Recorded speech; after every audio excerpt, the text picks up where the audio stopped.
అందరికీ నమస్కారం. ఈరోజు మనం చెప్పుకోబోయే కథ మొండి మొగుడు మూడవ భాగం. కథలోకి వెళ్ళబోయే ముందు మీరు కనుక మన ఛానల్ని ఫస్ట్ టైం చూస్తున్నట్లయితే తప్పకుండా మన ఛానల్ని లైక్ చేయండి, షేర్ చేయండి, సబ్స్క్రైబ్ చేయండి, బెల్ ఐకాన్ క్లిక్ చేసి ఆల్ అనే బటన్ని ప్రెస్ చేయడం మర్చిపోకండి. కథని ఎక్కడ స్కిప్ చేయకుండా వినండి. మరి కథలోకి వెళ్ళిపోదామా? దీని ముందు 2 భాగాలు ఆల్రెడీ అప్లోడ్ చేసి ఉన్నాయి, మీరు వినకపోతే వినండి. ఈ కథ చాలా చాలా బాగుంటుంది, మిస్ అవ్వకండి. మరి ఆలస్యం చేయకుండా కథలోకి వెళ్ళిపోదామా? ఇంటికి వచ్చాను. ఇప్పుడు అమ్మకి నాతో అవసరం తగ్గింది. నిజం చెప్పాలంటే బయట నుంచి హోల్సేల్ షాప్ వాడే సరుకులు తెచ్చేస్తున్నాడు. నేను సరుకులకు వెళ్ళే పని లేదు. టైలరింగ్ దగ్గర అమ్మ సూపర్వైజర్గా ఒక అమ్మాయిని పెట్టుకుంది. పికిల్స్ దగ్గర ఆ అమ్మాయే చూసుకుంటుంది. సో అమ్మకి నా హెల్ప్ అక్కర్లేదు. చెల్లెళ్ళు తమ్ముళ్ళు మార్నింగ్ కాలేజీలకు వెళ్ళిపోయి ఈవినింగ్ నేను నా ట్యూషన్ దగ్గర ఉన్నప్పుడే వచ్చి నా దగ్గర కూర్చొని చదువుకుంటారు. నేను జాబ్లో జాయిన్ అవుదాం అనుకున్న వాళ్ళు 3 నెలల తర్వాత రమ్మనమని నాతో వాళ్ళెటు కాంట్రాక్ట్ రాయించుకున్నారు. ఖాళీగా ఉండటం ఎందుకు? ఇన్నేళ్ళు నా అమ్మ కోసం, నా చెల్లెళ్ళ కోసం, నా తమ్ముడి కోసం, నా కుటుంబం కోసం, నా కోసం కష్టపడ్డానేమో నేను. అలాంటిదే భగవంతుడు జన్మిచ్చినందుకు ఆ జన్మకు సార్థకత ఉండాలి అంటారు. డాక్టర్ గారు చెప్పినట్టుగా ఆ ఆర్ఫన్లో ఎంతోమంది దిక్కులేని వాళ్ళు ఉంటారు. నా వంతు సేవలో ఈ 3 నెలలు నేను ఖాళీయే కాబట్టి వారికి అందిస్తే నాకు మనశ్శాంతి, ప్రశాంతత, ఆనందం కలుగుద్ది అనే దాంతో నెక్స్ట్ డేనే వెతుక్కుంటూ వెళ్ళాను. ఆర్ఫన్ సిటీ అవుట్కట్స్లో ఉంది. అమ్మ నాకు స్కూటీ కొనిచ్చింది. ఆ స్కూటీ మీద వెళ్ళేసరికి ఆ రమాకాంత్ దగ్గరికి వెళ్ళి, ఆయన వయసులో చాలా పెద్దవారు. నన్ను చూడగానే ఆయన వైట్ బట్టల్లో ఉన్నారు. చాలా ప్రశాంతమైన యోగిలా కనిపించాడు ఆయన. రామ్మ అనే సాదరంగా ఆహ్వానిస్తే చక్రధర్ గారు పంపారని ఇలా లెటర్ ఇచ్చాను. ఓ నందన అనేసరికి అవునండి అన్నాను. అన్న తర్వాత ఒక్క నిమిషం అమ్మా అని నన్ను కూర్చోమని నన్ను అడిగితే బాగోదేమో అనుకుని చక్రధర్ గారికి ఆయన ఫోన్ చేస్తే చక్రధర్ గారు రమాకాంత్ గారితో నా గురించి, నా పుట్టుపూర్వత్రాల గురించి, నా ఫ్యామిలీ డీటెయిల్స్ గురించి చక్రధర్ గారికి అన్నీ తెలుసు. ఆయన రమాకాంత్ గారితో చెప్పారు. చెప్పిన తర్వాత ఆయన చాలా సంతోషించి నన్ను తన బిడ్డలాగా అనుకుని రామ్మ అని సాదరంగా ఆహ్వానించారు. ఆ తరువాత ఆయన నన్ను అమ్మ నీకు ఒక విషయం చెప్పాలి, ఇక్కడ నువ్వు ఏది తప్పట్టుకోకుండా చేయగలవా అంటే ఏమైంది డాక్టర్ గారు అని అడిగాను. అడిగితే ఏమీ లేదమ్మా, ఇక్కడ ఒక చిన్న సమస్య వచ్చి పడింది. ఏంటదే అని అడిగితే ఎవరో తెలియదమ్మా, ఒక అతను వయసులో ఉన్నాడు. చిన్న కుర్రాడే, 25 వయసు ఉంటుంది. అతను ఎలా యాక్సిడెంట్ అయిందో ఏంటో తెలియదమ్మా. ఒక రోజున నేను వాకింగ్కి వెళ్ళొస్తుండగా రక్తపు మడుగులో పడున్నాడు. కారులో అద్దాలన్నీ నుజ్జునుజ్జుగా పగిలిపోయాయి. ఆ తర్వాత అతన్ని తీసుకొచ్చి మన ఆర్ఫన్లోనే క్లినిక్లో నేను ట్రీట్మెంట్ చేస్తున్నాను. బాగా దెబ్బలు తగిలాయి.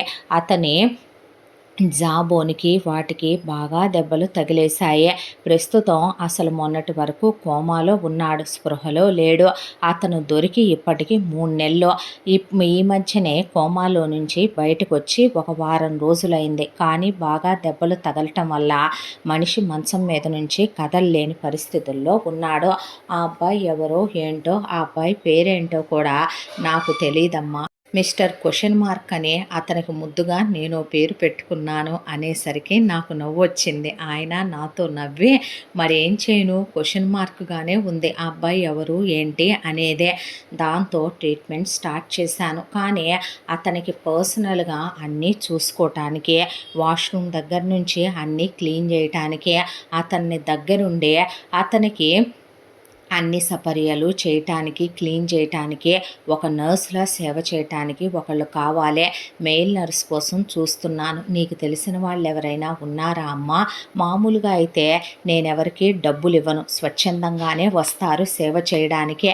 కానీ ఎవ్వరూ దొరకలేదమ్మా. ఆడవాళ్ళన అతని దగ్గరికి పంపలేను. రోజు ఎంతని ఇచ్చి ఒక మనిషితో చేయిస్తున్నానా, అతను కాస్త ఊరెళ్ళిపోయాడు ఈ రోజునే. దాంతో ఇబ్బంది అనిపిస్తుంది. నడుస్తోంది, కాస్త చెప్తావా తల్లి అనేసరికి, ఎవరో ఎందుకు డాక్టర్, నేనే చేస్తాను అంటే, నువ్వా అమ్మా, అతను మగపిల్లాడు కదా డాక్టర్, నర్స్ అంటే తల్లితో సమానం. నర్సు నిజం చెప్పాలంటే ఆ దేవుడి తర్వాత, తల్లి తర్వాత ఒక పేషెంట్నే నగ్నంగా చూసినా తను తప్పుడు దృష్టితో చూడకూడదు. ఒక తల్లి ఎలా చూస్తుందో ఆ భగవంతుడు ఎలా చూస్తాడో అదే దృష్టితోనే చూడాలి అనేసరికి ఆయన నా తల మీద చెయ్యేసి నిమిరి నన్ను తీసుకుని వెళ్ళారు. తీసుకుని వెళ్ళి ఆ మిస్టర్ క్వశ్చన్ మార్క్ దగ్గర అతనికి నన్ను చూపించి, ఈ అమ్మాయి పేరు నందన, ఈ రోజు నుంచి నీకు కావలసినవన్నీ తనే చూసుకుంటుంది అని చెప్తే అతనేదో మాట్లాడబోయాడు. నువ్వు మాట్లాడకూడదు, నీకు జాబోన్ దగ్గర సర్జరీ జరిగిందే, నువ్వు ఇంకొక నెల 15 రోజుల వరకు 2 నెలల వరకు మాట్లాడలేవు. ఆ తర్వాత మెల్లమెల్లగా నీకు మాట వస్తుంది. వచ్చినా ఇదివరకు అంత ఫాస్ట్గా నువ్వు మాట్లాడకూడదు, స్లోగా మాట్లాడాలి, అర్థమవుతుందా?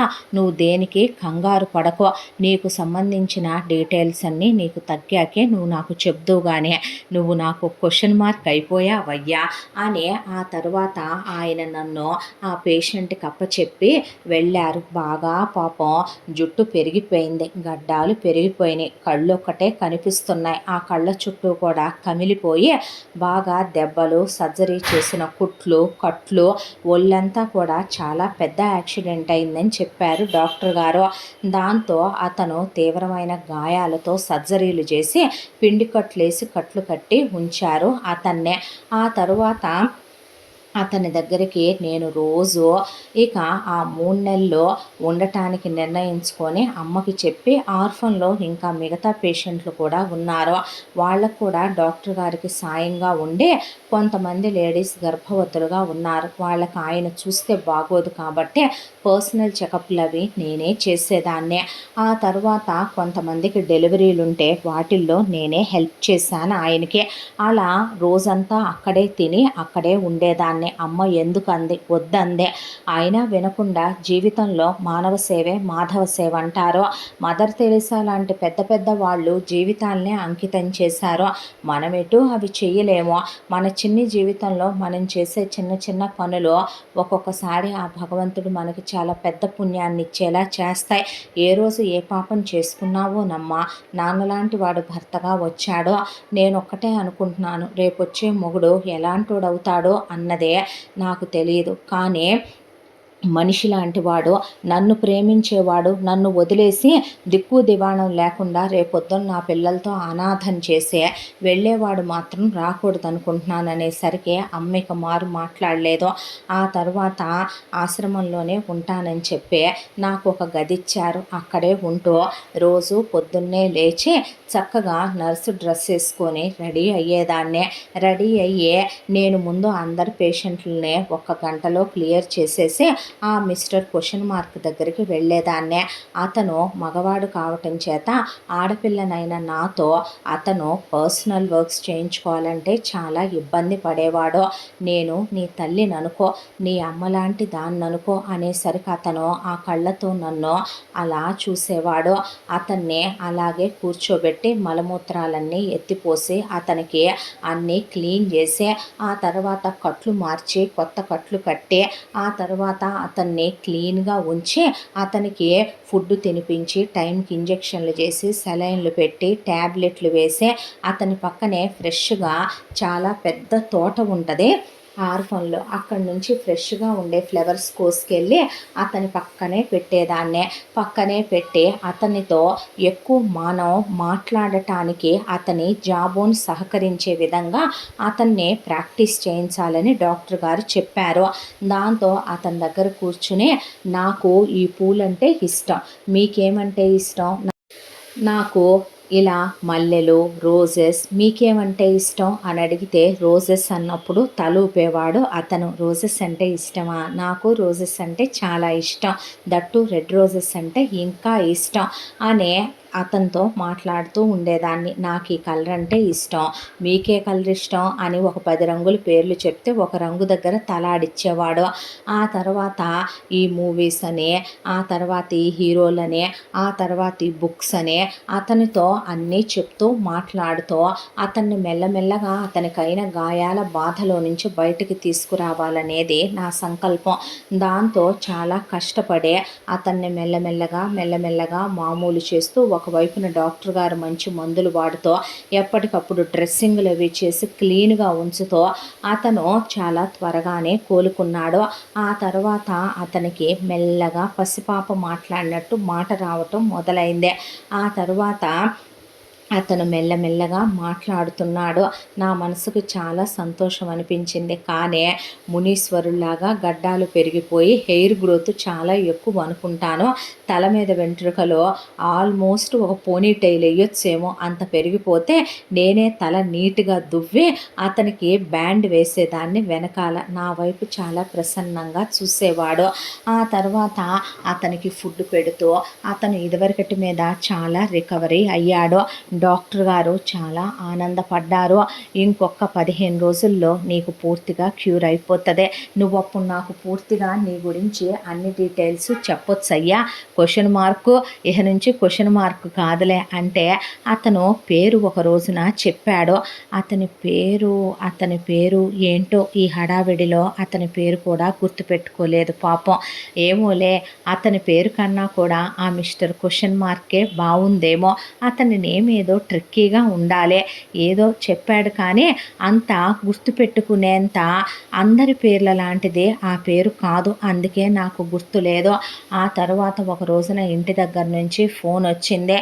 ఫోన్ వస్తే నేను హడావిడిగా డాక్టర్ గారితో చెప్పి ఆ పేషెంట్కి జాగ్రత్తగా ఉండమని వేరే నర్స్ని అక్కడ చూసుకోమని చెప్పి మరి ఇంటికి వచ్చాను. వచ్చేసరికి అన్ని సంవత్సరాల క్రితం వెళ్ళిపోయిన మా నాన్న దరిద్రుడు తిరిగొచ్చాడు.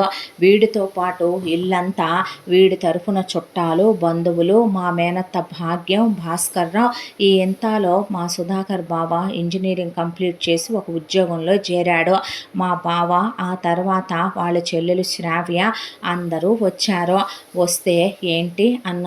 వెళ్ళి నేను అనేసరికి చుట్టాలు బంధువులు అంతా కలిసి సరే తప్పే చేశాడు, మిమ్మల్ని వదిలేశాడు, సరే ఇప్పుడు తిరిగొచ్చిన మొగుడిని కాదనుకుంటావా, తిరిగొచ్చిన మొగుడిని వద్దనుకుంటావా, రేపొద్దున నీకు ఆడపిల్లలు ఉన్నారు, మగపిల్లాడు కాదు, పీటల మీద కూర్చొని కన్యాదానం ఎవడి పక్కన కూర్చొని చేస్తావు, రేపు మొగుడు వదిలేసిన ఆడదాని వంటి నీ కూతుళ్ళకి ఎలాంటి సంబంధాలు వస్తాయి, మగాడనేవాడు గాలోడైనా దూలోడైనా తప్పుడోడైనా ఎలాంటోడైనా తాగుబోతూ తిరుగుబోతైనా నెత్తి మీద ఆడదానికి ఒక గొడుగు ఉండాలి, వాడనేవాడు ఉన్నాడు కాబట్టేగా తల్లో పూలు, నొసట్లో కుంకుమ, ముఖాన బొట్టు, మెళ్ళలో మంగళసూత్రం, కాలికి మెట్లు వేసుకొని చేతికి మట్టి గాజులు వేసుకొని రంగు చీరలు కట్టుకొని కులుగుతున్నావు మరి ముత్తైదుగా.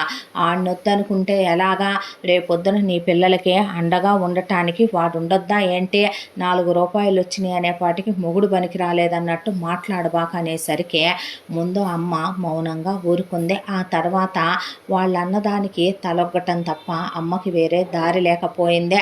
మాకు రేపొద్దున పెళ్ళిళ్ళు చేసే సమయం వచ్చిందే. ఇప్పుడు నలుగురు నోట్లో నానటం పద్ధతి కాదు అనుకుందో ఏమో కానీ మౌనం వహించేసిందే.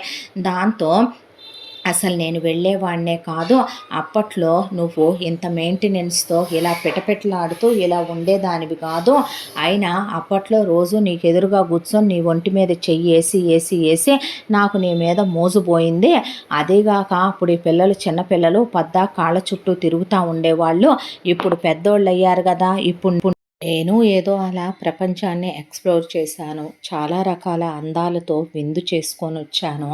ఇప్పుడు నాకు ఇంకా మనిషి అన్న తర్వాత ఒక టైం వచ్చిన తర్వాత పెళ్ళాం, పిల్లలు, ఇల్లు, వాకిళ్ళు ఇవన్నీ తప్పవు కదా, కాబట్టి ఇలా ఉండక చేసేదేముందే అన్నాడు మా నాన్న. ఈరోజు వచ్చి ఇన్ని నీతులు చెప్తున్న మీరు ఇన్ని సంవత్సరాలుగా ఈయన వెళ్ళిపోయిన తర్వాత మేమెన్ని బాధలు పడ్డామా, తిన్నామా తినలేదా, ఉన్నామా పోయామా అని ఒక్కరోజు మా గుమ్మంలోకి వచ్చి నీతులు చెప్పడానికే, మా మంచి చెడులు చూడటానికే మరి ఒక్కడూ రాలేదే, ఒక్కతే రాలేదే అనేసరికి మంచి మాట అడిగావమ్మా అన్నాడు మా మామయ్య భాస్కర్రావు. చాలే ఊరుకోండి, ఏంటే పొగడు పట్టిన మాటలు, చుట్టాలు బంధువులతో అలాగేనా ఆయన వాళ్ళతో మాట్లాడుకునేదే? మేము రాకపోయినా మీరు ఎలా ఉన్నారు ఏంటి, మీరు ఎలా బతుకుతున్నారు ఏంటి అని ఒక్కన్నేసి గమనిస్తానే ఉన్నాములే. మా అవసరం లేకుండా రాకుండానే మీరు బతికి బాగానే ఉన్నారుగా, ఇంకా మేము రావాల్సిన పనేముందే? ఆయన ఎవరి సంసారాలు, ఎవరి జీవితాలు, ఎవరి బాధ్యతలు, ఎవరి బంధాలు ఎవరి వాళ్ళే చూసుకోవాలి. అదేమన్నమాట, మేము అలా దూరం పెట్టాం కాబట్టి మీకు కష్టం విలువ తెలిసింది, బతుకు విలువ తెలిసిందే, బతకటం నేర్చుకున్నారు, ప్రపంచం అంటే ఏంటో తెలుసుకున్నారు. ఇవాళ రోజున మేమందరం తలా ఒక 1000 రూపాయలు సందా వేసుకొని ఇస్తే మీ అమ్మ కొల్లొంగేదా, మీ అమ్మ ఇలా వ్యాపారం పెట్టేదా, నీ కొల్లొంగేదా, నువ్వు అలా ట్యూషన్లు పెట్టేదానివా? మేము నీకు మంచే చేశాం, చెడు చేశాం అనుకుంటే పళ్ళు రాలుతాయి అన్న తర్వాత ఇది పెద్దదేగా, దీనికి పెద్ద పెద్ద మాటలు మొదటి నుంచి అలవాటేలే అన్నాడు మా నాన్న. దాంతో నాకు అసహ్యం అనిపించింది. అమ్మ వైపు చూశాను, ఏమీ మాట్లాడలా. సరిసర్లే, ఇంకా ఆళ్ళు 3 పెళ్ళాలు వాళ్ళే ఇళ్లలో సర్దుకుపోతారులే కానీ మనం పోదాం పదండి, ఇంకా ఎదవేషాలు లేకుండా నువ్వు కూడా సరిగ్గుండరా అని మా నాన్నకు కూడా చెప్పి, కాస్త ముట్టి పొగరు తగ్గించుకోవే అని నాకు చెప్పి అక్కడి నుంచి వచ్చిన చుట్టాలందరూ ఎవరి దారిని వాళ్ళు వెళ్ళిపోయారు. ఆ తర్వాత మా మేనత్త ఇహ వద అనేసరికి మా బావ ఇదంతా నుంచొని చూస్తూ ఒక్క మాట కూడా మాట్లాడలేదు. ఆ తర్వాత మా అత్తతో పాటు మామయ్యతో పాటు బావ వాళ్ళ చెల్లెలు కూడా వెళ్ళిపోయారు. ఆ తర్వాత మా అమ్మ మౌనం వెనక కారణం నాకు అర్థమైంది. మా నాన్న వేరే గదిలో, మా అమ్మ చెల్లెళ్ళతో నాతో పాటు ఒక గదిలో, తమ్ముడు ఒక్కడు ఒక గదిలో. మా అమ్మ ఇన్నేళ్ల తర్వాత తిరిగి వచ్చాడని మా నాన్న చేత ఒంటి మీద చెయ్యి వేయించుకోలేదు. మా నాన్నని ఒక్క మాట కూడా పలకరించను లేదు. ఆ తర్వాత మా మామయ్యకి ఉద్యోగం ఇక సడన్గా మా అత్తకి ఏం పుండు పుట్టిందో తెలియదు కానీ విఆర్ఎస్ తీసుకోమని కూర్చుంది. దాంతో ఆయన చచ్చినట్టు మా అత్త మాట కాదంటానికి వీల్లేదు కాబట్టి విఆర్ఎస్ తీసేసుకున్నాడు. ఆ తర్వాత మా బావకి అప్పుడే ఇంజనీరింగ్ కూడా కంప్లీట్ అయిపోయి జాబ్ వచ్చింది. దాంతో ఇక మా నాన్న మా మామయ్య కలిసి సూపర్ మార్కెట్ ఒకటి వెలిగిద్దాం అనుకున్నారు. మా మామయ్య దగ్గర పెట్టుబడికి డబ్బులు మా అత్త లెక్క చూసి మా మామయ్యకి 10 లక్షలు ఇచ్చింది. ఇంకో 10 లక్షలు పార్ట్నర్ కింద మా నాన్న కలవమని పుల్లబెట్టింది. దాంతో మా నాన్న దగ్గర డబ్బులు లేవు కాబట్టి మా అమ్మతో నానా గొడవ గోలా చేసి మా అమ్మ దగ్గర ఆ 10 లక్షలు తీసుకొని వెళ్ళి 20 పెట్టి సూపర్ మార్కెట్ పెట్టారు.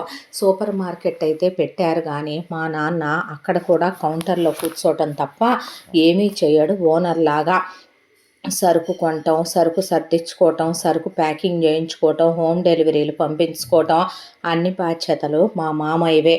అవసరమా మామయ్య, ఇప్పుడు నీకే నరకం, ఎందుకు ఆ గవర్నమెంట్ ఉద్యోగం మానేసావు చెప్పు అని నేను అడిగితే, అయ్యో తల్లే, ఎవరు ఏది చెయ్యాలని చెయ్యరమ్మా, నాకు దరిద్రం నడి నెత్తి మీద కూర్చొని పెద్దమ్మోరు నన్ను పట్టుకొని ఊపి మా అమ్మ నాన్న అనే దరిద్రులు ఈ పనికి మాలిన దాన్ని భాగ్యశాలి అని ఈ భాగ్యాన్ని తెచ్చి నాకు ఇచ్చి కట్టబెట్టారు.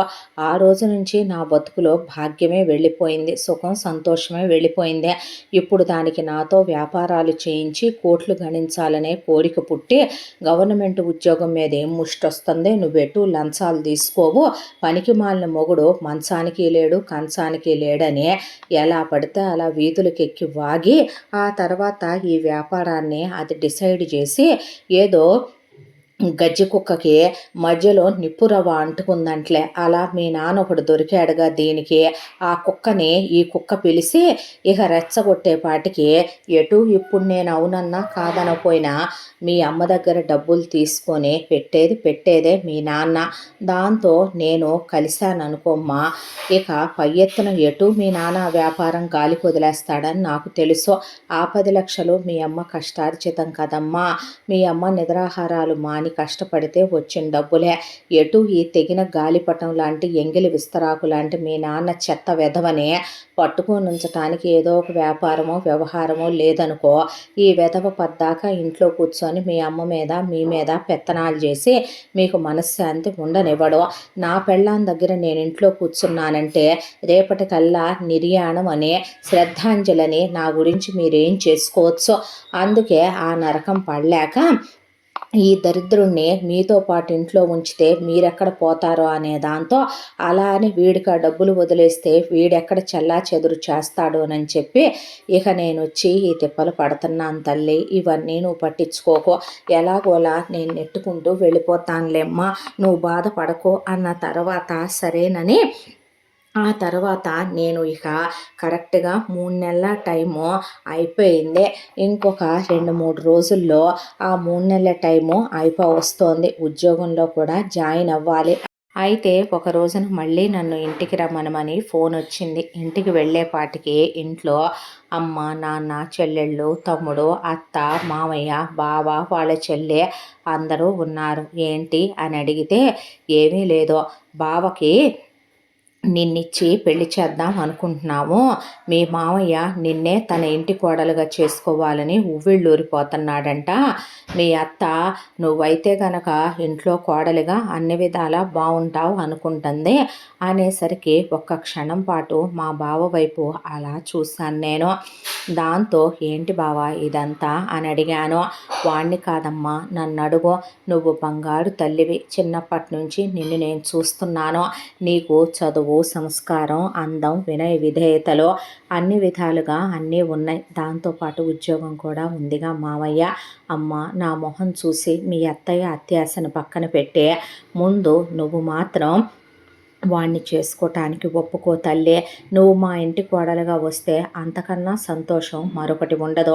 ఏంటి బావా దాన్ని అడిగేది, నేను నిర్ణయించేశాను, ఇది ఫైనల్, నువ్వు నోరు మూసుకొని బావనే చేసుకోవాలి, మరే కానీ కట్నం ఇచ్చేంత బిసాదు లేదు, కానీ ఏమోలేమనమని మా అబ్బాయికి ఇచ్చి చేసుకుంటామని ఇంటికి వచ్చి అడుగుతుంటే పెద్ద టెక్కు మళ్ళీ అనేసరికి చేసుకోకత్త, ఎవడు చేసుకోమన్నాడు, నేనేమైనా నిన్ను బ్రతిమిలాడానా ఏంటి చేసుకోమనే అనేసరికి మేము మా పిల్లని ఊడికినేమి అత్తారిళ్ళకి పంపాలనుకోవటం లేదులే, ఎవరి జాగ్రత్తల్లో వాళ్ళం బాగానే ఉన్నామో, ఆడపిల్లలకంటూ నేను రేపొద్దున నాకు పట్టిన దిక్కుమాలిన పరిస్థితి మీ ఇంటికి కోడలుగా వచ్చి నా బిడ్డలకి రావాలని నేను అనుకోవట్లేదు అని మా అమ్మ అనేసరికి మా అమ్మ మీద మా నాన్న చెయ్యెత్తాడు. పదే పదే చేతులు ఎత్తితే ఆ చేతులు ఉండవేమో చూసుకో నాన్న అనేపాటికి ఏంటే పొగరెక్కిందా అన్న తర్వాత, నందు ఎందుకు ఇప్పుడు గొడవంతా అన్నాడు మా బావ. అన్న తర్వాత నేను నీతో పర్సనల్గా మాట్లాడాలన్నాను. అన్న తర్వాత ఏంటి బావ ఇదంతా, ఇప్పటి వరకు నువ్వు ఇంజనీరింగ్ కంప్లీట్ అయ్యి జాబ్లోకి వచ్చావు, ఇప్పటి వరకు చాలామంది అబ్బాయిలు నాకే ప్రపోజ్ చేశారు, నా దిక్కుమాలిన కుటుంబం ఉన్న పరిస్థితుల్లో నేను అసలు అలాంటి వాటి గురించి ఆలోచించాలనుకోలేదు, అది వేరే పరిస్థితే, కానీ మీ అమ్మ నోటి కింద, మీ అమ్మ పెత్తనాల కింద మీ నాన్న, నువ్వు, మీ చెల్లెలే బలైపోతున్నారు, అలాంటిది రేపు నేను వచ్చి అత్త కింద ఉండటానికేనంటావా, అసలు మన రిలేషన్ అత్తయ్య ముందుకు సాగనిచ్చుద్దా, ఈ పెళ్లి వెనక గూఢార్థాలు, ఈ పెళ్లి వెనక గూఢచార రహస్యాలు ఏమేమి ఉన్నాయి బావా, నాకు అర్థం కావట్లేదు. అదే కాక మరొక విషయం, ఇప్పుడు నన్ను మాత్రమే ఎందుకు పెళ్లి చేసుకోవాలనుకుంటున్నావు, ఇన్నాళ్లుగా నువ్వెవరిని ప్రేమించలేదా, రిలేషన్లో లేవా, నిజమా, నమ్మమంటావా బావా అనేసరికి నిజం చెప్తున్నాను నందు, ప్రామిస్ చేసి చెప్తున్నాను, చాలామంది అమ్మాయిలు నాకు ప్రపోజ్ చేశారు, కానీ నేను ఎవరిని యాక్సెప్ట్ చేయలేదు, ఎవరితోనూ ఇప్పటిదాకా కనీసం లవ్ రిలేషన్లో కూడా లేను అంటున్నా మా బావ కళ్ళ వైపు చూస్తే పక్కకు చూస్తూ మాట్లాడుతున్నాడు. సరే ఈ రోజుల్లో ఎవడు కరెక్ట్లే అని బావ నిజం చెప్తున్నాడో అబద్ధం చెప్తున్నాడో ఆ క్షణం నాకు అనవసరం అనిపించిన ఎంగేజ్మెంట్ వెంటనే చేయాలంటున్నారు. ఎంగేజ్మెంట్ అయ్యాక కొంతకాలం ఆగుదాం నందో, నాకు స్టార్టప్ ప్లాన్ ఉందే, నేను అది ఎలాగైనా ఇన్వెస్టర్ని వెతుక్కొని బిజినెస్ స్టార్ట్ చేస్తాను, ఆ తరువాత నేను ఆ బిజినెస్‌లో కొంచెం డెవలప్‌మెంట్ వస్తది. వచ్చి రాగానే పెళ్లి చేసుకుందాం. పెళ్లి చేసుకున్న తర్వాత నువ్వు మీ ఫ్యామిలీకి సపోర్ట్‌గా ఉండు. నాకు తెలుసు మీ ఇద్దరు చెల్లెళ్ళు, తమ్ముడి బాధ్యత ఉంది అనే మనం వేరు కాపురం వెళ్ళిపోదాం. అమ్మ నిన్ను ఏమైనా అనటానికే నీకేమీ నోట్లో నాలుక లేదా? నువ్వు ఊరుకోవు కదవే! అమ్మేమైనా అంటే మాటకి మాట సమాధానం మేనగోడలివే. నువ్వు పరాయి దానివి కాదుగా. ఒక మాట అంటే అమ్మ తప్పట్టుకోటానికి నేను తప్పట్టుకోవటానికి. నువ్వంటే నాకు ఇష్టం నందు, నువ్వు నాకు నచ్చావు, నీ క్యారెక్టర్ నచ్చిందే. నేను నిన్ను నీ ఫ్యామిలీ నుంచి వేరు చేయాలనుకోవట్లేదు. కట్న కానుకల మీద నాకు ఆశ లేదు. నాన్న చెప్పాడని కాదు, నీలాంటి మంచి అమ్మాయిని మిస్ చేసుకోకూడదనే ఈ పెళ్ళికి ఒప్పుకొని వచ్చాను అన్నాడు. సరే నేను ఆలోచించుకోవాలి అని ఆ తర్వాత మా మావయ్య కాళ్ళు గడ్డాలు పట్టుకున్నాడు. బావ బ్రతిమలాడాడు. మా నాన్న ఆర్గ్యుమెంటు, అత్తయ్య డిస్కషన్లో మామూలే. మా అమ్మ నువ్వేం ఆలోచించినా ఆచితూచి ఆలోచించనేసి వదిలేసిందే. దాంతో నేను ఆలోచిస్తూ కూర్చున్నాను. నాకొక్కటే అనిపించింది. చిన్నప్పటి నుంచి బావ తెలిసినోడే. మామయ్య పెంపకంలో బావేమి గాలి వెధవలా, తిరుగుబోతు వెధవలా తయారవ్వలేదు. నిజం చెప్పాలంటే చిన్నా చితక క్రష్లు, ఏదైనా చిన్న చిన్న లవ్ స్టోరీలు ఉన్నాయేమో కానీ మరీ ఇంటిమేషన్ల దాకా వెళ్ళాడని నేను అనుకోను. మరీ అమ్మాయిలతో ప్రేమాయణాలు సాగిచ్చేంత ఇదైనోడని నేను అనుకోను. పర్లేదు, ఉద్యోగం చేస్తున్నాడు ప్రస్తుతానికి. ఒక 50,000 వస్తున్నాయి. నాకు ఒక 50,000 వస్తున్నాయి. అత్తయ్యని ఏదైనా అన్నా నిజంగానే నేను గట్టిగా అదిలించి మాట్లాడగలను. బావని పెళ్లి చేసుకుంటే నాకు కట్నం తీసుకోనన్నాడు. అమ్మ ఇప్పుడు ఎలా లేదన్నా నాకు 10 లక్షలు బంగారం పెట్టి ఓ 15 లక్షలు క్యాష్గా ఇచ్చి పెళ్లి చేయాలనుకుంటుంది. అదేదో ఒక చెల్లికో ఓ తమ్ముడికో సరిపోతుందేమో, వాళ్ళ చదువులకో వాళ్ళ పెళ్ళిళ్ళకో. ఇప్పుడు నేను కంగారు పడకుండా బావని పెళ్లి చేసుకుంటే నిజంగానే బావ ఎంగేజ్మెంట్ అయిన తర్వాత పెళ్ళయ్యేలోపు ఆ స్టార్టప్ ప్లాన్ ఏదో సక్సెస్ అయ్యి బావకి ఇన్వెస్టర్ దొరికితే, బిజినెస్లో సక్సెస్ అయితే బావ నా జీతం వైపు ఆశగా ఎదురు చూడడు. నా జీతం కూడా నా ఫ్యామిలీకి హెల్ప్ అవుద్ది. ట్యూషన్ పాయింట్ తీసేయకుండా రోజు కాసేపు వచ్చి అలా ట్యూషన్ చెప్పెళ్తే ట్యూషన్ మీద బాగా డబ్బులు వస్తున్నాయి. అవి కలిపితే చెల్లెళ్ళకి మంచి అమెరికా సంబంధాలు నుండి చూడొచ్చు. తమ్ముడిని అబ్రాడ్ పంపించవచ్చు. ఆ తర్వాత నాన్న ఉన్నన్నాళ్ళు అమ్మకి నాన్నతో తప్పదు. నాన్న పోయాక అమ్మని తీసుకెళ్ళి నాతో ఉంచుకోవచ్చు. మామయ్య మంచోడు కాబట్టి వాళ్ళ కూతురికి ఆల్రెడీ వాళ్ళు ఉన్నదంతా పెట్టేయాలనే అత్తకి కూతురంటే ఉన్న ప్రేమతో ఎప్పుడో డిసైడ్ అయిపోయింది. బావకి వాళ్ళెటు ₹1 ఆస్తి కూడా పెట్టరు. పెట్టేవాళ్ళే అయితే ఇన్వెస్టర్ల కోసం బయట వెతుక్కోడు బావ. దాంతో ఇక ఎలాగోలాగా పెళ్లి టయానికే ప్రాబ్లమ్స్ అన్నీ సాల్వ్ అయిపోతే గనక వేరు కాపురం కూడా పెట్టేసుకోవచ్చు. ఎవడో తెలియని వాడిని చేసుకునే బదులు వీడిని చేసుకోవటం బెటరే కదా అనిపించే పెళ్ళికి సరే అన్నాను. ఆ తర్వాత ఒక వారం 10 రోజులకే ఎంగేజ్మెంట్ ముహూర్తాలు. ఆ తర్వాత ఎంగేజ్మెంట్ అయిపోయింది. ఎంగేజ్మెంట్ అయిపోయిన తర్వాత నేను నా ఉద్యోగానికి వెళ్ళొస్తూ, బావ తన ఉద్యోగానికి వెళ్ళొస్తూ రోజుకొక్కసారి ఫోన్ చేస్తాడు. లిమిటేషన్స్లో ఉందాం బావ అని నేను ఫస్టే చెప్పాను. ఏ సర్టిఫికెట్ మాటలు అలాంటి ఏమీ ఫోనుల్లో మాట్లాడు. తిన్నావా, ఆఫీస్లో అంతా ఓకేనా, మన పెళ్లి కోసమే ఎదురు చూస్తున్నాను. ఈరోజు ఈ ఇన్వెస్టర్ల దగ్గరికి వెళ్ళాను. కొంతమంది చూద్దామన్నారు, కొంతమంది ఇంట్రెస్ట్ లేదన్నారు, కొంతమంది ఆలోచిద్దామన్నారు, కొంతమంది మళ్ళొచ్చి కనపడమన్నారు, కొంతమంది సారీ చెప్పేశారు. ఇలా చెప్పేవాడు హోప్లెస్ అవ్వద్దని ధైర్యం చెప్పేదాన్నే. ఆ తర్వాత రోజుకి ఒకసారి కలిసేవాడు. ఆ కలిసినప్పుడు ఇక ఇద్దరూ కలిసి ఒక కూల్ డ్రింక్ తాగటమో, లేదంటే కనుక తన ఫ్యామిలీ సిచ్యువేషన్స్ తను, నా ఫ్యామిలీ సిచ్యువేషన్స్ నేను మాట్లాడుకుంటూ ఉండటమో ఇలా జరిగిపోయింది. ఆ తర్వాత ఇక ఒక రోజున రమాకాంత్ గారి దగ్గరికి వెళ్ళి నేను ఇంకా రావటం కుదరదని, నేను ఇక్కడ మానేస్తున్నానని ఆయనతో చెప్పి ఇలా నాకు ఎంగేజ్మెంట్ కూడా అయిపోయిందని చెప్పేశాను.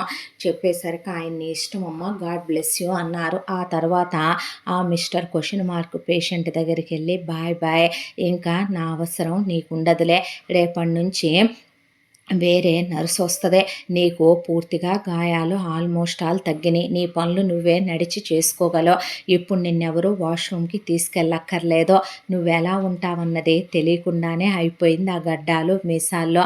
నీ పేరేదో చెప్పావు, నాకు గుర్తులేదు, బాయ్ అనే అతను ఒక్క నిమిషం అంటున్నా కూడా ఈలోపు నాకు ఇంటి దగ్గర ఫోన్ వస్తుందని చెప్పి ఉంటాను, మళ్ళీ కనపడతానో లేదో, ఒక మంచి పని చేశాననే సంతృప్తితో వెళ్ళిపోతున్నానని ఆ తర్వాత తిరిగి వచ్చేసాను. ఆ తర్వాత రోజులు బాగానే గడుస్తూ ఉన్నాయిలే అనుకుంటూ కాలచక్ర ప్రవాహంలో పాపం ఆ పేషెంట్ తగ్గి క్యూర్ అయి వెళ్ళాలని దేవుడి దగ్గర చాలాసార్లు అనుకున్నాను. అతని ఫ్యామిలీ అతని మీద ఎన్ని హోప్స్ పెట్టుకున్నారో, వయసులో ఉన్నాడో పాపం రేపొద్దున అతనికంటూ ఓ లైఫ్ ఉంటుంది కదా అనుకున్నాను. ఆ తర్వాత వచ్చి నా దైనందిన జీవితంలో నేను పడిపోయాను. ఎంగేజ్మెంట్ అయ్యి కూడా ఇప్పటికి 6 నెలల కాలం అయిపోయిందే. ఇక రేపో మాపో బావకి ఒక ఇన్వెస్టర్ దొరకబోతున్నాడు అని కూడా నాతో నిన్న కూడా చెప్పాడు. ఎవరో ఇన్వెస్టర్ని వెళ్ళి కలుస్తాను అనే. అలా చెప్పిన వాడల్లా నిన్న సాయంత్రానికల్లా నాకు ఆ మెసేజ్ పెట్టడం ఏంటో, నాతో పాటు చుట్టాలు బంధువులకి పెట్టడం ఏంటో, ఆ వెళ్ళిపోవటం ఏంటో డైజెస్ట్ చేసుకోలేకపోతున్నాను. జీవితం నరకంగా అనిపిస్తుంది. ఎందుకు ఇలా ప్రతి ఒక్కళ్ళు ఒక దిక్కు మొక్కు లేని ఆడపిల్లల జీవితాల్లోకి వచ్చి ఆటలాడుకుని వెళ్ళిపోతారో అర్థం కాలేదు. మనసంతా దిగాలుగా అనిపించేసింది. ఏంటిది లైఫ్లో ఒక అమ్మాయి మీద బ్లాక్ మార్క్ వేసి వెళ్ళటం గొప్పతనమా, మంచితనమా? తనెవరినైనా ప్రేమించుండొచ్చు, ఆ మాట ఓపెన్గా చెప్పాలి. ఆ రోజు నేను అడిగాను, ఆ విషయం దాయాల్సిన అవసరం ఏంటి, ఇలా చేయాల్సిన అవసరం ఏంటి అని. నందన డైరీ మూసేసి ఆ డైరీ అక్కడే బెంచ్ మీద పెట్టిందే. పెట్టి అలా కళ్ళల్లోంచి నీళ్ళు వస్తుండగా, ఏడుస్తున్నావా బంగారం అనే వర్షం చినుకులు బయలుదేరితే గబగబా గొడుగు తీసుకొని దేవ్ కారులో నుంచి దిగి వచ్చేలోపు నందన తల మీద గొడుగు పట్టుకొని ఎవరో ఒక అబ్బాయి పక్కన నిలబడ్డాడు. వీడెవరు అని వచ్చేవాడి అడుగు అక్కడే ఆగిపోయింది. దేవుదే. ఆగిపోయేసరికి అవినాష్ నువ్వా అనేసరికి అవినాష ఎవడు వీడు అని దేవ్ అలా చూస్తూ నిలబడ్డ తర్వాత ఇక వర్షం మొదలైపోయింది. జరిగిపోయిన దాన్ని మర్చిపోవా, జరిగిపోయిన దాన్ని గతంలోనే ఉండిపోతావా నువ్వు అని అడిగితే అలాంటిదేమీ లేదులే అంటే తెలిసిందిలే విషయం నాకు కూడా. అయినా ఆ ఫూల్కి నిన్ను డిజర్వ్ చేసుకునేంత దేవుడు ఇవ్వలేదేమో. మీదేమైనా లవ్ మ్యారేజా? ఆఫ్టర్ ఆల్ అరేంజ్డ్ మ్యారేజే కదా, పెద్దవాళ్ళు డిసైడ్ చేసిందే కదా, దానికే నువ్వెంత ఇదైపోతావా నందన? పద ఇంటికి వెళదాం అని చెప్పి ఆ గొడుగు అలాగే పట్టుకున్నాక ఆ అమ్మాయి ఆ డైరీ అక్కడే వదిలేసి అతనితో పాటు కలిసి ఆ వర్షంలో అలా నడుచుకుంటూ వెళుతున్నప్పుడు కూడా దేవ్కి ఆ అమ్మాయి మీద, ఆ అమ్మాయి క్యారెక్టర్ మీద ఉన్న నమ్మకం ఆకాశమంతా. ఎలాంటి అనుమానం రాలేదు. కానీ ఎందుకురా మన ఇద్దరి మధ్యకి పద్దాకా ఎవరో ఒకళ్ళు వస్తారో, నేను త్వరలో వచ్చేయబోతున్నానుగా బంగారం నీ లైఫ్లోకి, ఇంకా వీళ్ళంతా ఎవర్రా మన ఇద్దరి మధ్య డిస్టర్బెన్స్ క్రియేట్ చేయటానికి అని వెనక్కి తిరగబోయే అతనికి బెంచ్ మీద డైరీ కనపడింది. ఆ డైరీ అలా చేత పట్టుకొని కారు ఎక్కి వీళ్ళ వెనకాలే అలా వాళ్ళ ఇంటి దాకా వెళ్ళి నందన లోపలికి వెళ్ళిపోవటం. ఆ తర్వాత అవినాష్ అలా నడుచుకుంటూ కాలనీలో ఉన్న వాళ్ళ ఇంటికి వెళ్ళి వాళ్ళ ఇంట్లోకి వెళ్ళిపోయిన దాకా చూసి తను తిరిగి ఇంటికి వచ్చేసాడు. దేవ్ వచ్చిన తర్వాత తన గదిలోకి వెళ్ళి తలుపులు క్లోజ్ చేసుకొని ముందు కెమెరాలు ఆన్ చేసుకుని ఏం చేస్తుందా అని ఒకసారి అలా నందన వైపు చూస్తూ నందన పడుకుండిపోయిందే. తలనొప్పిగా ఉంది, డిస్టర్బ్ చేయొద్దు అన్నావుగా అక్క, ఇదిగో కాఫీ ట్యాబ్లెట్ అంటే తలనొప్పి వచ్చిందా బంగారం అని ఆ అమ్మాయిని ఒకవైపున చూస్తూ ఆ డైరీలోని ప్రతి పేజీ 1కి 100 సార్లు చదివాడు. చదివిన తర్వాత అంతా దాంట్లో మీ నాన్న నాకు నచ్చలేదు బంగారం, కాకపోతే ఇప్పుడు నేను వాణ్ణేమీ చేయకూడదు. సరేలే మామయ్య కదా, ఎంతైనా నీకోసం వాణ్ణి వదిలేద్దాం. కానీ ఆంటీ అలా బాగున్నారు బొట్టు పూలు గాజులతో, వీడు పోయాడనుకో మళ్ళీ ఇప్పుడు అదొక డిస్టర్బెన్సు, మన పెళ్ళికి లేటు, మళ్ళీ ఆంటీ విడోగా అయిపోతారు. మా నానమ్మ విడో అయ్యాక బాలేదురా, ఆడవాళ్ళు అన్నీ వేసుకుంటేనే నిండుగా ఉంటారు, పైగా అలా బాధతో ఉన్నట్టు ఉంటే చూడలేం కదా ఆంటీని అని ఆ డైరీ అలా చదువుతూ వెళ్ళేసరికి మిస్టర్ క్వశ్చన్ మార్క్ అనే దగ్గర ఆగి చదవటం మొదలు పెడితే తన పెదవుల మీద చిరునవ్వు. బంగారం నేను నీకు గుర్తులేనా, నా పేరు నీకు గుర్తులేదా, చెప్పాను కదరా ఆ రోజు మాదేవ్ అని, నువ్వు వచ్చేసేటప్పుడు కూడా నేను నిన్ను పిలుస్తున్నా వినిపించుకోకుండా ఇంటి దగ్గర నుంచి ఫోన్ వచ్చిందని వెళ్ళిపోయావు బంగారం. ఆ తర్వాత నీ కోసం కళ్ళు కాయలు కాచిపోయేలా ఎదురు చూసే, ఆ తరువాత నీ డీటెయిల్స్ అన్నీ రమాకాంత్ గారి దగ్గర కనుక్కొని నేను ఇంటికి వచ్చి ప్రాబ్లమ్స్ అన్నీ క్లియర్ చేసుకొని ఇదిగో నీ దాకా వచ్చేపాటికి చూడరా బంగారం ఎంత టైం పట్టేసిందో, అలా ఎలా మర్చిపోయావురా నన్ను, నేను గుర్తులేనా? అవునులే, అప్పటి నన్ను ఇప్పటి నన్ను చూస్తే నన్ను నేనే గుర్తుపట్టలేను. ఆ రోజు ఆ గడ్డాలు ఆ మీసాల్లో జడాధర స్వాముల వారిలా ఉన్నాను కదో, ఆ రోజు జుట్టు నిజంగానే అలా పెరిగిపోయి ఉంది కదో బంగారం, వచ్చేస్తున్నాన్రా, ఇంకా ఎంతో టైం లేదురా బంగారం అన్న తర్వాత అంతా దాంట్లో ఆ అమ్మాయి చేయి పట్టుకున్న అవినాష్ గుర్తొచ్చాడు. డైరీలో అవినాష్ గురించి చదివినప్పుడు వసుధ మేడం హస్బెండ్ సుబ్బారావు, వీళ్ళిద్దరికీ ఒక్కగానొక్క కొడుకు అవినాష్, మ్యాథ్స్ ట్యూషన్లో జస్ట్ ఏ ఫ్రెండ్ వీడు, అంతవరకేగా అని అనుకున్నాడు. ఆ తర్వాత నెక్స్ట్ డే మళ్ళీ ఉద్యోగానికి వచ్చి తిరిగి ఇంటి దగ్గరికి వెళ్ళేసరికి నందన వెనకాలే ఫాలో అవుతూ వెళ్ళాడు ఎప్పట్లానే దేవ్. వెళ్ళేసరికి ఇంటి ముందు చాలా చెప్పుల జతలో, ఇంట్లో లైట్లేసి మనుషులెవరో మాట్లాడుతున్నట్టుగా ఉండేసరికి క్యామ్ ఆన్ చేసుకున్నాడు. ఆన్ చేసుకుంటే అప్పటికే అక్కడ వసుధ హస్బెండ్ సుబ్బారావు, అవినాష్ వచ్చి కూర్చున్నారు. కూర్చున్న తర్వాత ఏంటి మ్యామ్ ఇలా అనే నందన అనేసరికి ఏమీ లేదమ్మా, నిన్ను మా ఇంటి కోడల్ని చేసుకుందామని అనేసరికి ఏం మాట్లాడుతున్నారు మ్యామ్, అసలు నాకు ఎప్పటి నుంచో నీ మీద ఆశ ఉందమ్మా నిన్ను మా కోడల్ని చేసుకోవాలని, కాకపోతే నీకు మీ బావ ఉన్నాడు, అదే కాక మీరు ఒకే క్యాస్ట్ కదా, మీ బావ మంచి ఉద్యోగంలో కూడా ఉన్నాడు కదా, ఏదో వ్యాపారం కూడా పెడదాం అనుకుంటున్నాడు కదా, మాకెందుకు ఇస్తారులే మీ కులంలోనే ఇచ్చుకుంటారనే దాంతో ఆ మాట నా మనసులోనే ఉంచేసుకున్నాను. తీరా నాకు మొన్నే విషయం తెలిసిందే, ఎంగేజ్మెంట్ అయిపోయిందని తెలుసు, ఆశపడకూడదని ఆ తర్వాత ఆశ చంపేసుకున్నా, మీ బావ నిన్ను వద్దనుకుంటున్నాడు కాదనుకుంటున్నాడు, అమెరికాకి వెళ్ళిపోయాడు అని తెలిసిందే. దాంతో మళ్ళీ నాలో ఆశ చిగురించిందే.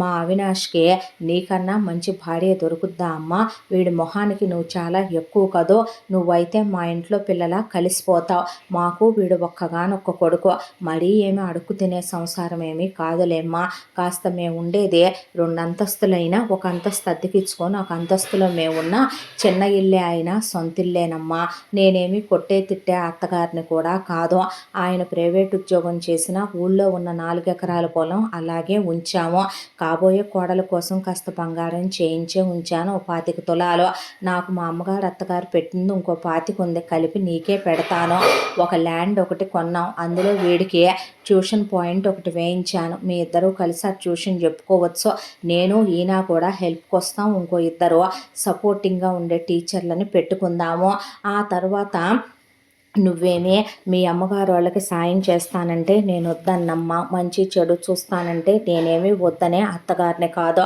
నువ్వెప్పుడు పిల్లల్ని కంటావో నీ ఇష్టం, మా వాడేటు ప్రైవేట్ లెక్చరర్గా ఉద్యోగం చేస్తున్నాడు, వీడికి నెలకి ఎలా లేదన్నా కాస్త మంచి జీతమే వస్తుందమ్మా అని ఆవిడ బడబడ చెప్పుకుపోతుంటే, సారీ మేడం నాకు ఇష్టం లేదో ఏమీ అనుకోకండి అన్న తర్వాత, ఎందుకు ఇష్టం లేదో, నేను వాడి మొహం మీద కొట్టినట్టు మీ బావ సుధాకర్ గారు వెళ్ళిపోయాడు కాబట్టి వీళ్ళిద్దరికీ బుద్ధొచ్చేటట్టు నిన్ను వీళ్ళ అబ్బాయికి ఇచ్చి చెయ్యాలని నిర్ణయించుకున్నాను, ఇది ఫైనల్ అనేపాటికి పిచ్చిగా మాట్లాడితే మర్యాదగా ఉండదు నాన్న నీకు అనేసరికి ఒళ్ళు పొగరెక్కిందా పిచ్చి పట్టిందా, ఏంటే ఆ వాగుడు పెద్ద చిన్న లేకుండా అనేసరికి నా కొడుకు వదిలేసి వెళ్ళాడు, నువ్వు నెత్తి మీద రూపాయి పెడితే ₹10 కట్నం ఇవ్వవు, ఏమో వాడెళ్ళిన దానికి వెనకాల ఎంత ఉంటే వెళ్ళాడో అనుకుంది భాగ్యం. అనుకున్న తర్వాత అంకుల్ మీరు ఆగుతారా, ఒక్క నిమిషం నేను మాట్లాడతాను తనతో అని అవినాష్ టెర్రస్ మీదకి తీసుకొచ్చాడు నందనని. ఏంటి అవినాష్ ఇదంతా, అసలు ఎప్పుడైనా నీ మీద నాకు నా మీద నీకు ఆ ఫీలింగ్ ఉందంటావా అనేసరికి, నిజమే నందు, అబద్ధాలు చెప్పను, నువ్వు మా ఇంటికి వచ్చినప్పుడు కానీ మనం పీజీ వరకు చదువుకున్నాం, ఆ 5 ఏళ్లలో ఎప్పుడూ నీ మీద నాకు ఆ ఫీలింగ్ లేదు, ఎందుకంటే మీ క్యాస్టు మా క్యాస్టు చాలా దూరం అని నాకు తెలుసు, దానికి తోడు మీ ఇంట్లో క్యాస్ట్ ఫీలింగ్లు ఎక్కువని కూడా నాకు తెలుసు, అందుకే నా హద్దుల్లో నేనున్నాను, కాకపోతే అమ్మకి మాత్రం నీ మీద ఆశ ఉందని నాకు తెలుసు, ఆ మాట నాతో బయట పెట్టట్లేదని కూడా నాకు తెలుసు. ఆ తర్వాత నీ లైఫ్లోకి మీ బావ రావడం, మీ బావ నువ్వు చాలాసార్లు నాకు కనిపించారో, నువ్వు ఎంత లిమిటేషన్స్లో ఉండే అమ్మాయివో, వాడు మీ సొంత బావే అయినా నువ్వు వాడినెంత హద్దుల్లో ఉంచావో నేను ప్రత్యక్షంగా చూశాను. నాకు ఆ విషయం ఎవరూ చెప్పక్కర్లేదు. ఎందుకంటే 5 సంవత్సరాలు ఒకే క్లాస్లో ఒకే కాలేజీలో చదువుకున్నాం. మా ఇంటికి రోజు వచ్చినా నువ్వు మా అమ్మ లేని ఎన్నోసార్లు వచ్చినప్పుడు కూడా నువ్వు ఎలా ఉండేదానివో నాకు బాగా తెలుసు. నీ గురించి ఎవరూ చెప్పక్కర్లేదు. ఎందుకంటే బంగారానికి మకిల అంటదో. ఇకపోతే నీకు ఎంగేజ్మెంట్ అయ్యాక నీలాంటి బంగారాన్ని పోగొట్టుకొని ఆ ఫూల్ వెళ్ళిపోయాడో. నిన్ను నేను వదులుకోవాలనుకోవట్లేదు. నీ క్యారెక్టర్ అన్నా నువ్వన్నా నాకు చాలా ఇష్టం. ఇప్పటి వరకు నిజంగా లైఫ్లో ఒక సీరియస్నెస్ లేదో, ఒక రెస్పాన్సిబిలిటీ లేదో. నిజమే, అంతకుముందు నీకు తెలుసు నాకు కొన్ని బ్రేకప్లు అయినాయే. లవ్ అనుకున్నాను, నమ్మాను, బెడిసి కొట్టాయి. కానీ ఎవరితో నేను బెడ్లు షేర్ చేసుకున్న దాకా అయితే వెళ్ళలేదు. ఆ విషయం నీతో ఓపెన్గానే చెప్పాలి. అలాగనే ఐఎమ్ నాట్ వర్జిన్, నేను వర్జిన్ అని కూడా నీకు అబద్ధం చెప్పను. కానీ పెళ్ళైన తర్వాత నిన్ను తప్ప వేరే ఆడదాన్ని కల్లో కూడా ఊహించుకోను. మనిద్దరి మధ్యలోకి రానివ్వను. నాకు తాగుడు లాంటి సిగరెట్ లాంటి అలవాట్లు లేవు. ఎప్పుడో సంవత్సరానికి 1-2 సార్లు 1 or 2 బీర్స్, 1 or 2 పెగ్స్, అంతకు మించి నేనేమి తాగుబోతునో తిరుగుబోతునో కాదు. నువ్వంటే నాకు చాలా ఇష్టం. నేను చాలా ప్రేమగా చూసుకుంటా. నువ్వు మీ ఫ్యామిలీకి ఎలాంటి సపోర్ట్ చేయాలన్నా నీకు నేను సపోర్ట్ చేస్తాను, నిన్ను ఎంకరేజ్ చేస్తాను. నువ్వు నా విషయంలో ఎలాంటి భయాలు పెట్టుకోవద్దు అని చెప్తే, అది కాదు అవినాష్, నేను జరిగిపోయిన విషయంలో నుంచి నాన్సెన్స్ ఊరుకో. మరీ కాకపోతే నందన, వాడిది నీది ఏమైనా లవ్ మ్యారేజా ఏంటి? చిన్నప్పటి నుంచి వాళ్ళ అమ్మ బాబులు వెనకమాల కుక్కపిల్ల తిరిగినట్టు మీ ఇంటికి తిరుగుతూ ఉండేవాడు. వాడితో పాటు వాళ్ళ చెల్లెలు కూడా వచ్చి ఆడుకునేది మీ తమ్ముడితో. నాకు తెలియదా ఏంటే? ఆ తర్వాత ఇప్పుడు ఇలా రోజులు గడిచిపోయి వీళ్ళు అనుకుని మీ నాన్న తిరిగి వచ్చిన తర్వాత ఫిక్స్ చేసిన ఒక అరేంజ్డ్ మ్యారేజే కదా ఇదే. వాడికి నువ్వు రాసి పెట్టలేవు. నీలాంటి బంగారాన్ని వాడు కాలు దన్నుకొని వెళ్ళాడో. ఏదో ఒక రోజుకు వాడి లైఫ్లో ఏం మిస్ అయ్యాడో వాడికి ఖచ్చితంగా తెలుస్తుంది. బట్ కాకపోతే ఒకటే, నేను జరిగిపోయిన విషయాన్ని మర్చిపోలేకపోతున్నాను అవినాష్. మర్చిపోయేలా నేను చేసుకోగలను. నేను నీతో అంత క్లోజ్గా ఉండగలను. నేను నిన్ను మన పెళ్లిలోపే ఆ మూడ్లో నుంచి నేను నిన్ను బయటికి తీసుకొచ్చేస్తాను. నేను నిన్ను నాదాన్ని చేసుకుంటాను. నేను చాలా రొమాంటిక్కేరా, చాలా క్లోజ్గా ఉంటాను నీతో. మన పెళ్ళైన తర్వాత నీకు పగలు రాత్రి తేడా కూడా తెలియనివ్వను. నాకు వెంటనే పిల్లల్ని కంటం కూడా ఇష్టం లేదు. టైం తీసుకుందాం. నీలాంటి ఒక అమ్మాయి నాలాంటి ఒక అబ్బాయి లైఫ్లోకి వచ్చుద్దంటే అది వరమని నాకు తెలుసు. నేను నిన్ను నార్మల్ చేసుకోగలను. నా మనిషిగా నిన్ను చేసుకోవటం ఎలాగో నాకు బాగానే తెలుసు. ఇంకేం మాట్లాడొద్దు నువ్వు అన్న తర్వాత కిందకు వచ్చాక, ఈ పెళ్ళి నేను ఫైనల్ అనేసుకున్నాను. నేను ఆల్రెడీ వాళ్ళకి మాట ఇచ్చేశాను అన్నే రంగనాథ్ అన్న తర్వాత నందన కూడా ఇకేమీ మాట్లాడలేదు. ఆ తర్వాత అక్కడికక్కడే ఓ మంచి రోజు చూసి ఎంగేజ్మెంట్ చేసుకుందాం అని చెప్పుకొని ఇక వాళ్ళు ఇంటికి వెళ్ళిపోయారు. నందన మాత్రం బెడ్రూమ్లోకి వెళ్ళి ఆలోచిస్తూ కూర్చుండిపోయింది. ఇదంతా క్యామ్ ఆన్ చేసి చూస్తున్న దేవ్కి తల పట్టేసి ఒళ్ళంతా చెమట్లు పోసుకొచ్చేశాయి. ఎంతటితో మొండి మొగుడు కథ 3వ భాగం పూర్తి. 4వ భాగంతో మళ్ళీ రేపు కలుసుకుందాం. తప్పకుండా మన ఛానల్ని లైక్ చేయండి, షేర్ చేయండి, సబ్స్క్రైబ్ చేయండి, బెల్ ఐకాన్ క్లిక్ చేసి ఆల్ అనే బటన్ని ప్రెస్ చేయడం మర్చిపోకండి.